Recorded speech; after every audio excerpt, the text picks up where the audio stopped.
Yang pertama, orang kaya tidak bekerja untuk uang, hanya orang miskin dan orang kelas menengah yang bekerja untuk uang. Orang kaya membuat uang bekerja untuk mereka.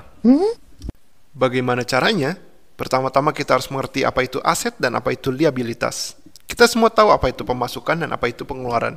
Sekarang kita harus tahu apa itu aset dan apa itu liabilitas. Apa? Kamu juga nggak tahu apa itu aset dan apa itu liabilitas?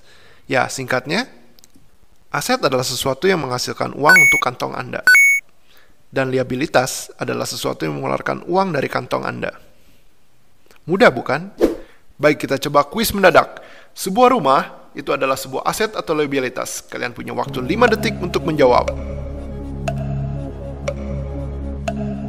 Ya, apakah Anda bisa menebaknya?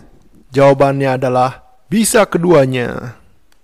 Sebuah rumah yang dipakai untuk keperluan pribadi adalah liabilitas karena uang keluar untuk membayar listrik, pajak, air, dan biaya pemeliharaan. Rumah yang dipakai untuk disewakan atau usaha adalah aset karena menghasilkan uang. Dari kisah di awal, si orang yang mempunyai pemasukan besar, gajinya 80 juta, tapi kemana dia gunakan uangnya? Apakah ke aset atau ke liabilitas? Rumah dan mobil dia menghasilkan uangkah? Tidak, saudara-saudara, inilah jebakan untuk orang menengah. Mereka membeli liabilitas yang mereka kira adalah aset. Pelajaran kedua, melek secara finansial.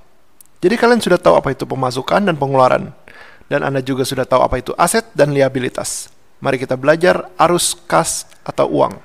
Sering disebut dengan cash flow. Kita ada pemasukan, lalu ada pengeluaran, lalu ada aset. Dan contoh aset adalah royalti, properti yang menghasilkan uang, deposito, bond, digital product, dan lain-lain. Aset akan memasukkan uang ke pemasukan. Lalu ada liabilitas. Contoh liabilitas adalah mobil, rumah, cicilan kartu kredit, cicilan rumah, cicilan mobil, makanan mewah, pacar. Nani? Eits, tentu saja ini tergantung pacar Anda, maintenance-nya tinggi atau tidak. Liabilitas menambah pengeluaran. Orang miskin akan mempunyai pemasukan yang sama dengan pengeluaran, tidak ada sisa. Orang menengah akan mempunyai pemasukan lebih besar, tapi sisa tersebut dimasukkan ke liabilitas yang mereka pikir adalah aset. Orang kaya akan langsung memasukkan atau sisihkan uang mereka ke kolom aset baru pengeluaran. Dan aset yang mereka masukkan, uang akan menghasilkan pemasukan yang kemudian akan dimasukkan lagi ke dalam aset, dan seterusnya. Inilah kenapa orang kaya makin kaya dan orang miskin makin miskin. Pelajaran ketiga, pikirkan bisnismu sendiri. Dari kecil, Kiyosaki diajarkan untuk tidak mengandalkan gaji dari orang lain. Tentu saja tidak ada yang salah dengan gaji di awal. Anda tak perlu keluar dari pekerjaan Anda. Tapi jangan sampai Anda ketergantungan dengan pekerjaan Anda. Sisihkan uang, waktu, dan pikiran untuk membuat bisnis Anda sendiri. Bisnis adalah sebuah aset.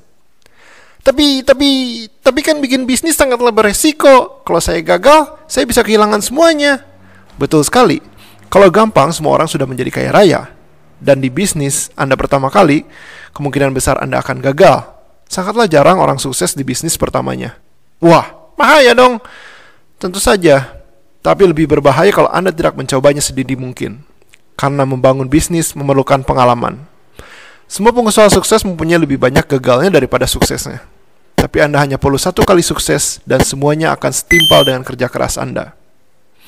Jadi, sisihkan uang, waktu, pikiran. Bikin bisnis, gagal, dapat pengalaman, kalibrasi atau sesuaikan strategi baru. Sisihkan uang, waktu, pikiran. Lakukan terus hingga Anda sukses mempunyai bisnis atau aset.